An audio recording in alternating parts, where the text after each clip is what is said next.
Blaza. Shikamoo maraba mzima. Unajua mimi ni fundi umeme. Kwa hiyo ni sabufa yako kidogo. Wewe, acha kujichekesha. Fundi umeme uje kutengeneza nini? Sabufa ingia mende.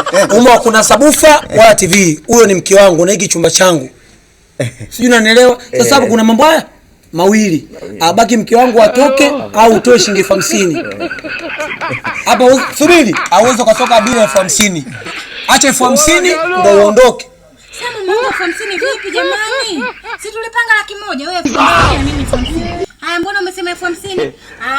Ushanga jenga zako. 50 watu nataka peke yako. Ndio hivyo. Sasa nikakosea kupigia hesabu na wewe bwana.